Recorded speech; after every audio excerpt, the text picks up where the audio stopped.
Hello, hello, hello. Welcome back ulit sa ating YouTube channel. Ngayon, nandito tayo sa Parkstone again. So, medyo bago itong nag-request sa atin kasi ito yung lugar sa may kurbada. So, yan yung lugar, oh. Pinahanap niya sa atin ay yung Block 28, Lot 7. So, shoutout kay Ma'am Angel Halion. So, shoutout po sa inyo. So, ito po yung shoutout sa mga bata. Ito na po yung Block 28, Lot 7. So, ilipat natin yung ating camera para mas makita natin ng mas maayos at maganda yung possible na maging bahay po ninyo. So, ito na po yung possible na maging bahay ninyo. Block 28, Lot 7. Corner lot po kayo. At ayun, meron na kayong kuryente. So, kayo na lang hinihintay dito. Tinatanunan itong bahay na to kung kailan kayo lilipat. At ito yung possible na maging lugar ninyo. Ito sa Parkstone po ito sa pagkakaintindi ko doon sa comment, sa request ninyo, Parkstone po. At sana ito na po yun kung sa Parkstone. So kung mapapanood ninyo yung video na to, so pakicomment na lang ulit kung hindi po ako nagkamali. At ito yung possible na maging lugar ninyo. Meron no kayong espasyo pa na malaki rito. Ayan, no? So, napupwede ho ninyo mapagtaniman. Kung mahilig kayo magtanim-tanim, ito po yung may bakanting lupa pa na pwede ninyong mapagtaniman ng mga gulay-gulay. So, ito yung magiging lugar ho ninyo. Kanto kayo mismo ng main road. So, ayan, no? Daanan ng mga sasakyan, ayan. Kasi nasa may main road lang ho kayo. At itong lugar na yan, ilog ho yan dyan. Ilog ho, at saka papunta doon, nandun pa sa kabila. Pagkagaling ho kayong Malainin Bago, so papasok kayo, madadaanan ho itong possible na maging bahay ho ninyo. Okay, so ito yung lugar. At marami na ring mga residente o mga beneficiary na na-relocate dito sa lugar po ninyo. At ayun, halos puno na kung nakikita ninyo. May mga kuryente na at mayroon na lang ilan na lang itong bakante dito sa lugar ninyo. 1, 2, 3, 4, 5. 5 po. So nasa corner lot kayo at ang maganda, meron pa ho kayong bakanting lupa rito na pwede ho ninyong yun nga, matanim-taniman. Okay? So yun, go na tayo. At pupuntahan pa natin yung ibang mga nag-request sa atin. Maraming salamat po sa suporta. Hello, hello, hello. Ngayon, nandito na tayo sa Naik View uli. At ang hanap naman natin ay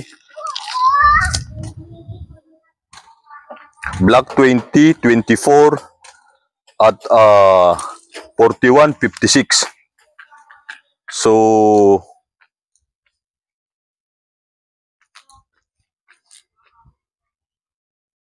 okay, so ayan, hahanapin na natin. Ayan yung Block 19. So, ito yung Block 20. Lipat natin para mas makita ninyo, ha? Okay, so yan, Block 19 yan. So, ito na yung Block 20.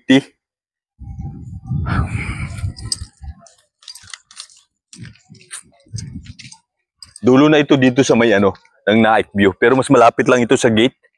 Ito yung dadaan papunta dun sa may nagbabasketball na yun. Yun yung pasok dito. Main road. So, ito yung Block 19. Kaya iniisip ko na ito yung Block 20. Wala pa kasing nakalagay talaga na block. So kung ito yung Block 20, kasama yung isa na yan, ay yung susunod yan, yan naman yung Block. Wait lang. Kasi 24 na yung susunod, no? Ayan, papasyal ko kayo para naman magkaroon kayo ng idea. So ayan, no? May harang pa yan kasi pinakabodega pa yan ng mga empleyado na nagtatrabaho dito sa Naik View. So kung 20 yan, ito nga pala 20. So malamang ito yung 22. Hello. So ito yung lugar, yung possible na maging lugar po ninyo. Yung nilalakaran natin ay main road po ito. Ito malamang ito yung 22. Papunta doon, diretso lang tayo doon. Diretso lang yan. Maaaring nandito yung 22, maaaring nandoon yung 22, Block 22. Wait. 20, 21, 22, itong na to, bahay na to. So ito na yung parang pagpasok nyo ng night view, left side, yung lugar na to. So, ayan, oh. At, ayan dyan, parang ilog na sa lugar na yan. Ilog na yan dyan. Yung gilid na yan. So, ito yung mga bahay. Parang ito yung glass kasi paikot yan. Galing doon, ilog na yan pag ganun. Tapos lulusot yung ilog na yan papunta doon sa may Hyacinth. Doon naman ang lusot papunta naman doon sa may tulay papunta ng Halang. So ito. So 1, 2, 3. Ito naman malamang yung 23. So ito yung malamang na 24. Okay, at dito meron mga ilang residente nang na-relocate. Ayan, no? Ito yung possible na maging 24. So block 24, no? Ang hinahanap natin. Didiretso tayo. Tuloy-tuloy lang tayo dito kasi meron 41. So yan, nakikita nyo, yan, no? O, lapitan natin to para maano nyo na ilog na itong lugar na to. So yung ilog na yan, lulusot ka papunta dun sa Hyacinth. So malapit papunta ng lusot ng Halang. Okay? So pagka galing kayo ng Halang, lulusot ninyo, may dadaanan kayong tulay. Ang taas pala nito, grabe. So yan yung lugar, oh. Ayan, nakikita nyo. Ganyang kataas yung ilog na to. Oh. Napakataas po nito at may kawayan pa dito, oh. Tapos yung kabila na yan, ayan, nakikita nyo may mga bubong ng bahay kasi mga local yan, mga residente ng Halang, no? Sa kabila. So parang ito yung boundary. Itong ilog na to, no? Mula rito sa may Naik View, papunta dyan sa Halang lang. Usually, kung dito napakalapit ng tawag dito, nung high school, pagka makakalusot dito sa tulay na to, kaso nga lang napakataas itong, napakalalim, no, ng tulay na yan. Okay? So balik tayo dun sa ano, pinakita ko lang sa inyo para magkaroon kayo ng idea at ito yung mga iba pang mga bahay na siyempre wala pang tao, ayusin pa lang pagka may lilipat na, sa kanila gagawin tuloy-tuloy at yan, nakaka-tiles na din yan. So ito yung 24, no, balik tayo. Ito yung possible naging block 24. So kung 24 yan, 25 to, tapos 26, 27, no? Ay yung block na yun.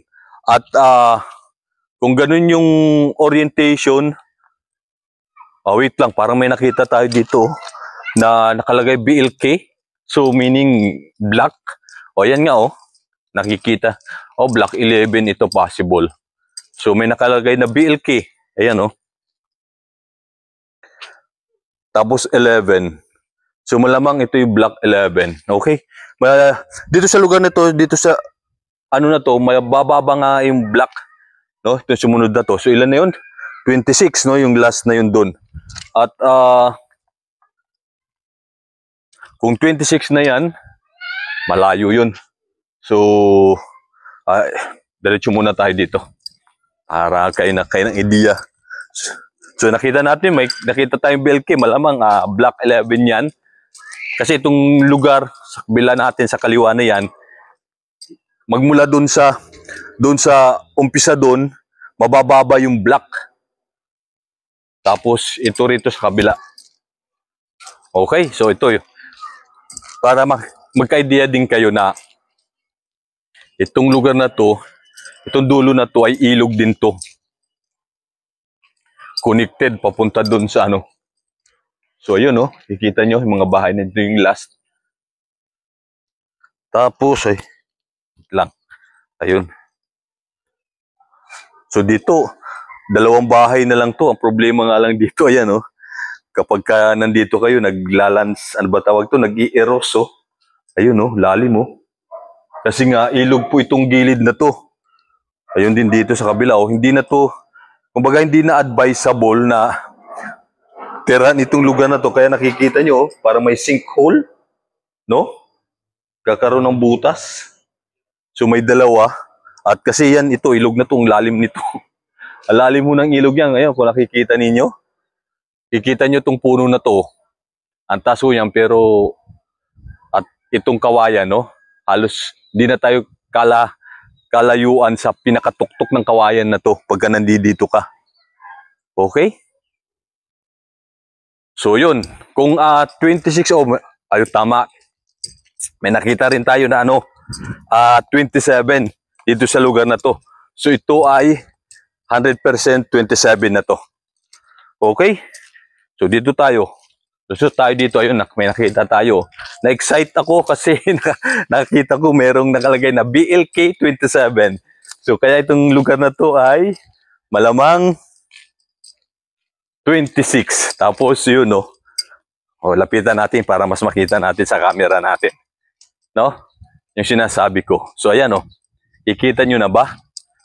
So ayan yung BLK Block 27. So kung 27 to, dito na tayo. Para matukoy na natin yung 41. 41. So, may mga ito, lot na to. 10, 8, 6 kasi 4. May mga numbering to Uy, may nakapangalan na Ay, pare-parehas. May nakalagay Noemi. Hindi natin alam. Pero yan, may nakalagay na Block 27. So, kung 27 yan, at tumagos na tayo, palapit na tayo sa main road. So, malamang nandito yung 41. Ayan. Lusot tayo dito. Teka, balik tayo dito.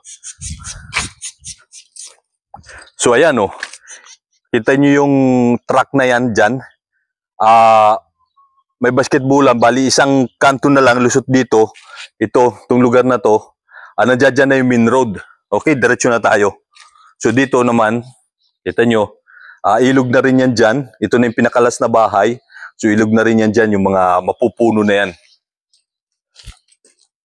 Sana may mga ganun na, nakikita tayo, katulad dun sa 60, tapos 61, 62, 63, 64. So, may nakalagay na block. Kaya halos parang nagkakaroon na talaga tayo ng idea na yun na yung possible na block na ganun. So, ito 27 to. Tapos ito 26. So, ito nilalakaran natin. Ito yung block na 27 and 26. So, yung nasa kaliwa ay 27. Yung nasa kanan naman ay hindi na. Doon pala yung sa kabila kasi may kalsada tayong dinaanan dyan sa gitna. Palusod dito, iba na pala itong block na to. Sorry kasi ito na yung malapit sa main road. Main road na to mismo. Ito na yung main road ng Night View. Ayan galing doon. Pasok ka na dito. Ito na yung main road. So, nandito na possible yung 41. Kasi nandoon siya sa mga tao na yan dyan. Pagkalampas mo sa mga tao na kung nakikita nyo, yung may kulay doon, may na residente na. Ayun na yung 33. So kung 33 na yun, 34, 35, 36, 37, 38, 39, 40, 41. So ito na po yung 41, Malamang, ito na yung block 41. So pagpasok niyo dito, bandang dulo na po ito. So yan yung crossing na yan, So ito crossing na yan. So pagka dumiretso ko pa dyan, ilog na rin yan. Natatanon yung mga kawayan na yan, ilog na po yan. So